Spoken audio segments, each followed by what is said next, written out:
Welcome back to the YouTube channel. What is up? Happy November. Happy late Halloween. I just thought I would give you guys a quick little, I guess, beginning of November tour. Not really a tour, just a kind of little view over, but you can see the orchid wall is definitely filling in a lot with Spanish moss because I brought some Spanish moss in off the trees. And the vanilla orchid has started to climb back up, and it's starting to climb. Let's see, I did trim the Dieffenbachia here. It was taking up this whole corner and shading everything out. Now everything's getting some sunlight, finally. That's one thing I have to watch out for in here, is plants shading other plants, such as that big anthurium. Remember, it was first in here. It had huge leaves and I had to kind of trim them off, so now it's only got a few leaves. But I'm probably gonna have to do the same for this Ventrata. But the Nepenthes, they're kind of, what's the word, variable, so they can just kind of do their own thing. Eventually they'll vine up for the light. You can see like this guy here. But I want to just show you guys the flowers that finally opened on this orchid. Look, they look like little salsa dancers. And it does have a slight fragrance. It's not too strong. It's very similar to a Sherry Baby, and it's kind of citrusy, so it's like a mix between chocolate and citrus. It's very weird. But I look it, so don't know. The Capensis over here, I think I showed it in the last video, maybe. It was flowering, and you can see we've got 2 flower heads, so it should be interesting. They're getting really big, and I'm proud of them, because when I got them, they were about this size. So my first ever Capensis I've ever been able to keep alive are right there. But now I can't get rid of them. So, and then we've got the Pinguicula primulifloras. These are a southern United States butterwort. Good lord. I did spray them with orchid fertilizer. It looks about this color. There goes the door. If you guys hear a little sound, that's the door. But I put this in my mister, and I just kind of mist everything lightly, and that's how I fertilize. We are having I think they're ladybugs. They keep coming in through all the cracks, and there are like at least 30 of them in here right now. I turned the fan on, so they're always running to like the areas where the air is not blowing so much. Yeah. And then of course we've got the Purpurea here. This guy is completely dormant. Probably could move it to the bottom with the other carnivores over here. And I did move some things down there up here. Some things I did not want to lose, such as my Sandersonii. It's a nice little terracotta pot of them. I know you're not supposed to plant stuff in terracotta, but I did. My pygmy sundews and a Brahmanii. My whatever this is from California Carnivores that died, but there's bladderworts in there. I'm hoping they're the Betty's Bay. Probably not, but whatever. What else did I bring from down there? Oh, these Capensis. Yeah, I think that's everything I brought from down there. So yeah, I'm having a problem with ants. A little bit. Not too much of a problem, but I'm having a problem with ants. First they were in this pot, so I trimmed off all the leaves, and then they migrated around here to this pot back here, this Sarracenia minor. So I don't know. I took that plant out and I drowned it last night in a bucket of water, but they are still in here. It's not like 1 or 2. Last night there was like at least 100 of them crawling on this whole thing. But let's show you the new picture on the Spectabilis truncata. Look at the colors. Isn't that gorgeous? That is awesome.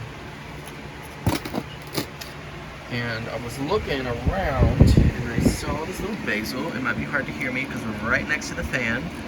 But look at that little basil coming in on this guy. Hopefully we'll get to see some lowers, because I'm tired of the pale green uppers. I'm not tired of them, but they're just kind of getting boring. So hopefully they do their thing. And Miranda taking its time. These guys, I've definitely noticed between these on this like corner here. They've slowed down a lot since the light levels have changed. Some things have sped up, like the Hamada. Hamada Ventricosa. This guy has sped up like dramatically and is putting out nice pictures. I don't know why that is. Look at the colors on this thing. Lady Luck putting out some nice pictures. I had to move it in front of the heat to get it to continue to continue to picture, sorry, because it wasn't doing anything. It would put out like these, and then they would see how flimsy they are compared to the newest one that's very stiff. And then I'm waiting on this guy to picture. Oh, JK, just waiting on it to finish opening. So yeah, and then let's see, we got any on this guy. This is one of my all-time favorite Nepenthes, Rebecca Soper. She's just so gorgeous. The uppers are also really pretty.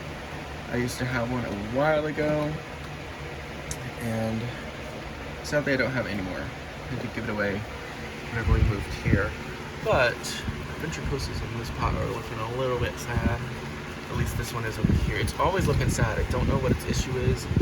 The sphagnum's happy, so it should be happy. Turtles, string of turtles growing in here. Basils everywhere on the Ventricosa on the other side. And it's vining, so like, what is your issue, you know? I don't get it. Ventrata, I don't ever have an issue with this plant. It just does its thing. I have been trimming the tendrils off of the new growth, unless they are pointing this way, because I don't want Ventrata pictures wrapping around everything. You can see there's tons of pictures that I haven't trimmed off, and I'll get to them in the spring. I don't feel like doing all that extra work right now. So yeah, we're just gonna leave it at that. Here's my little orchid mounts off my bulb cypress that were once growing on a tree. And this one, actually, I cut off the bulb cypress in the pond and brought in here because it's got my dendrobium on it.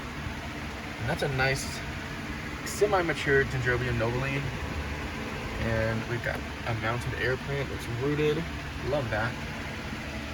And yeah, whatever kind of orchid that is, it's up, don't remember, something in Epicalia, I don't know. What else did I want to show you guys? Oh, the coconut orchids have started to fatten up a little bit.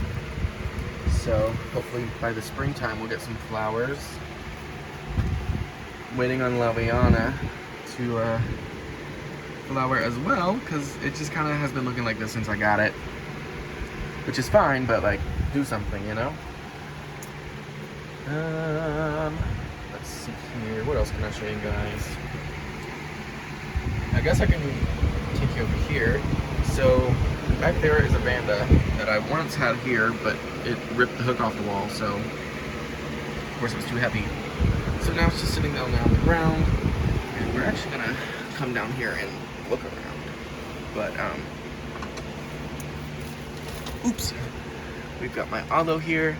It's very tight squeeze down here, and we've got, what are you? Some bromeliad, and it has a pendulum type flower or inflorescence. There's this Vanda, it's got a pup. This one is very fragrant, so I'm trying to keep it alive through winter. Don't want it to die. This guy I'm pretty sure is Toast. It's in a tiny, tiny, tiny little pot.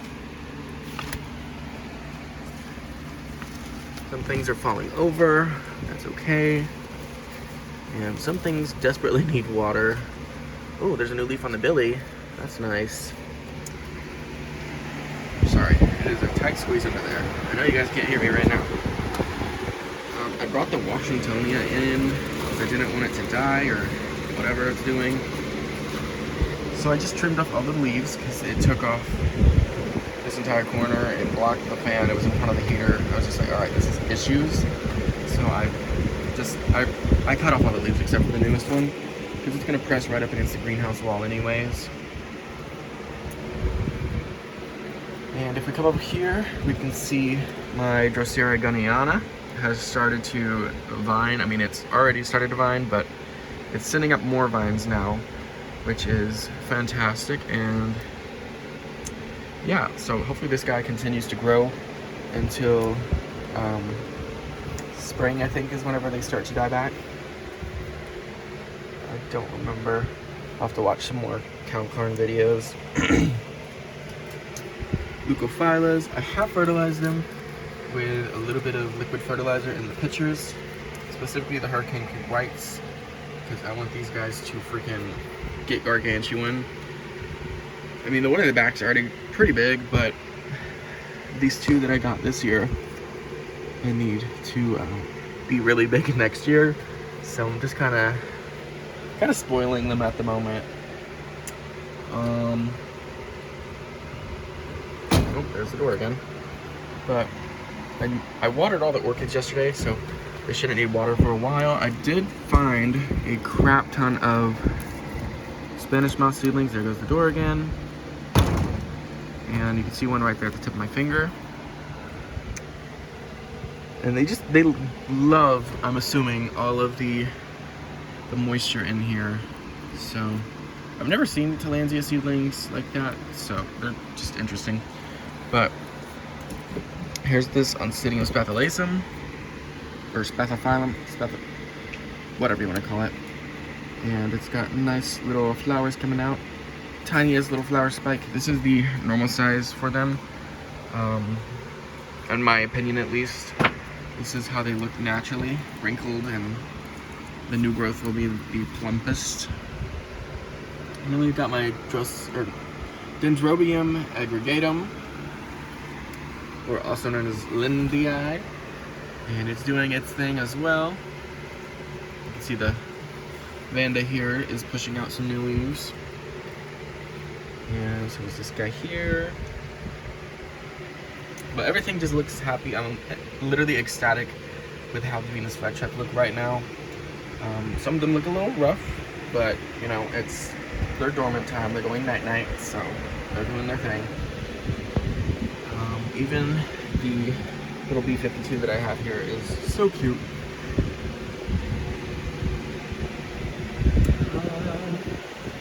My viners. Okefenokee has started to burn or die back, I guess, on the older ones. This is the last picture it put out this year. So, yeah, just interesting. And this miner is also dying back, except for the latest pictures it put out. This one I already trimmed up. I cut off all the browning stuff because I don't like the brown. But my flowers back here are looking pretty nice. I'm excited for this one. This is Waccamaw Cross Waccamaw Self. So hopefully that gets some nice colors in the spring. Purpurea, typical one. And then we have some more Waccamaw Cross Waccamaw Self seedlings. There's 4 of them in here. And there's one that's multi-growth point. And I don't know what's going on with it. It's very dark in the center, so hopefully it's not rotting. It shouldn't be. There's not enough water in that tray. That tray, there's definitely enough water. But some trays dry out quicker than others. Like the flavas, they still drain their water tray like crazy. And the Leucophyllus drain like crazy also. So I'm assuming because the sphagnum that's growing on the pot, which is a nice bronzy color right now.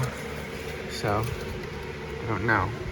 But I'm gonna leave you guys right here with a nice little overview of the greenhouse. And I'm gonna go inside. Because actually, I might stay outside. It's pretty warm out here. I think it's 70 outside right now. And then next week it's supposed to be in the 20s and freaking 40s. Disgusting. But yeah, there's everything in the greenhouse. Hope you guys have a great November. Until next time, see you guys later.